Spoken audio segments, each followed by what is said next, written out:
जिसने मन को जीत लिया है उसने पहले ही परमात्मा को प्राप्त कर लिया है, क्योंकि उसने शांति प्राप्त कर ली है। ऐसे मनुष्य के लिए सुख दुख, सर्दी गर्मी और मान अपमान एक से हैं। जो दान कर्तव्य समझकर बिना किसी संकोच के किसी जरूरतमंद व्यक्ति को दिया जाए वह सात्विक माना जाता है।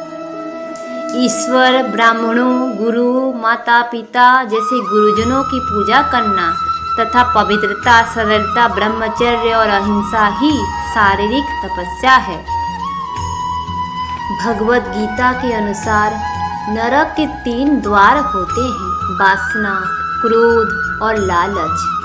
भविष्य का दूसरा नाम है संघर्ष। भगवान श्री कृष्ण जी कहते हैं, हे अर्जुन, परमेश्वर प्रत्येक जीव के हृदय में स्थित है।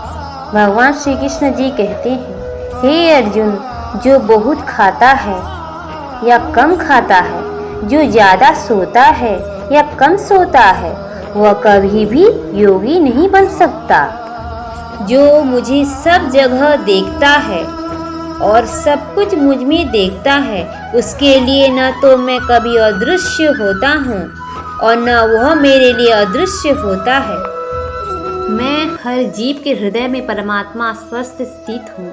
जैसे ही कोई किसी देवता की पूजा करने की इच्छा करता है, मैं उसकी श्रद्धा को स्थिर करता हूँ, जिससे वह उसी विशेष देवता की भक्ति कर सके। जो महापुरुष मन की सब इच्छाओं को त्याग देता है और अपने आप ही में प्रसन्न रहता है, उसको निश्चल बुद्धि कहते हैं। भगवान श्री कृष्ण जी कहते हैं, जो विद्वान होते हैं वह न तो जीवन के लिए और न ही मृत्यु के लिए शोक करते हैं। भगवान श्री कृष्ण जी कहते हैं, हे अर्जुन, जो जीवन के मूल्य को जानता हो, इससे उच्च लोक की नहीं अपितु अपयश प्राप्ति होती है। जीवन न तो भविष्य में है न अतीत में, जीवन तो क्षण में है। भगवान श्री कृष्ण जी कहते हैं, खुद को जीवन के योग बनाना ही सफलता और सुख का एकमात्र मार्ग है। भगवान श्री कृष्ण जी कहते हैं, हे अर्जुन, जो पुरुष सुख तथा दुख में विचलित नहीं होता और इन दोनों में संभाव रहता है, वह निश्चित रूप से मुक्ति के योग्य है। जिस प्रकार मनुष्य पुराने कपड़ों को त्याग कर नए कपड़े धारण करता है, उसी प्रकार आत्मा पुराने तथा व्यर्थ के शरीरों को त्याग कर नया भौतिक शरीर धारण करता है। भगवान श्री कृष्ण जी कहते हैं, हे अर्जुन, तुम्हारे तथा मेरे अनेक जन्म हो चुके हैं। मुझे तो वो सब जन्म याद है, लेकिन तुम्हें नहीं। जो कर्म को फल के लिए करता है, वास्तव में ना उसे फल मिलता है, ना ही वो कर्म है। कर्म करो, फल की चिंता मत करो।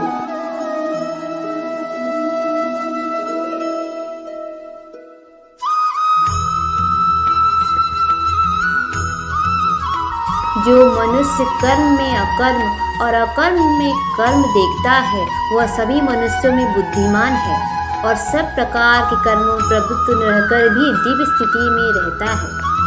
गुरु दीक्षा बिना प्राणी के सब कर्म निष्फल होते हैं। अपने अपने कर्म के गुणों का पालन करते हुए प्रत्येक व्यक्ति सिद्ध हो सकता है। यज्ञ, दान और तपस्या के कर्मों को कभी त्यागना नहीं चाहिए, उन्हें हमेशा संपन्न करना चाहिए।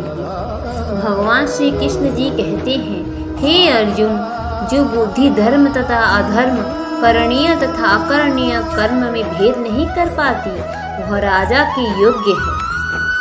जो पुरुष न तो कर्मफल की इच्छा करता है और न कर्मफलों में घृणा करता है, वह सन्यासी जाना जाता है।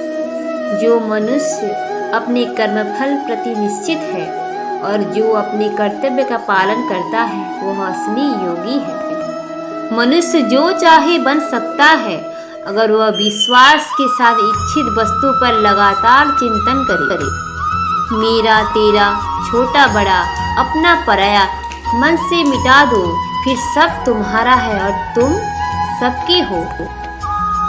जो हुआ वो अच्छा हुआ, जो हो रहा है वो अच्छा हो रहा है, जो होगा भी अच्छा ही होगा। अगर कोई प्रेम और भक्ति के साथ मुझे पत्र, फूल, फल या जल प्रदान करता है तो मैं उसे स्वीकार करता हूँ। जिसने मन को जीत लिया है उसके लिए मन सबसे अच्छा मित्र है, लेकिन जो ऐसा नहीं कर पाया उसके लिए मन सबसे बड़ा दुश्मन बना रहेगा। भगवान श्री कृष्ण जी कहते हैं, मैं ही लक्ष्य पालन करता, स्वामी, साक्षी, धाम, शरण स्थली तथा अत्यंत प्रिय मित्र हूँ। मैं सृष्टि तथा ब्रह्मांड सबका आधार, आश्रय तथा अविनाशी बीज भी हूँ। भगवान श्री कृष्ण जी कहते हैं, जब भी और जहाँ भी अधर्म बढ़ेगा तब मैं धर्म की स्थापना हेतु अवतार लेता रहूँगा। भक्तों का उद्धार करने, दुष्टों का विनाश करने तथा धर्म की फिर से स्थापना करने के लिए मैं हर युग में प्रकट होता हूँ। जो लोग निरंतर भाव से मेरी पूजा करते हैं, उनकी जो आवश्यकताएं होती है उन्हें मैं पूरा करता हूँ और जो कुछ उनके पास है उनकी रक्षा करता हूँ। हे अर्जुन, मैं वह काम हूँ जो धर्म के विरुद्ध नहीं है। श्री कृष्ण जी कहते हैं, हे अर्जुन, जो मेरे आविर्भाव के सत्य को समझ लेता है वह इस शरीर को छोड़ने पर इस भौतिक संसार में पुनर्जन्म नहीं लेता, अपितु मेरे धाम की प्राप्त होता है। कृष्ण जी कहते हैं, हे पार्थ, जिस भाव से सारे लोग मेरी शरण ग्रहण करते हैं उसी के अनुरूप मैं उन्हें फल देता हूँ। श्री कृष्ण जी कहते हैं, हे अर्जुन, धन और स्त्री सब नाश रूप हैं, मेरी भक्ति का नाश नहीं है। निर्बलता अवश्य ईश्वर देता है, किंतु मर्यादा मनुष्य का मन ही निर्मित करता है।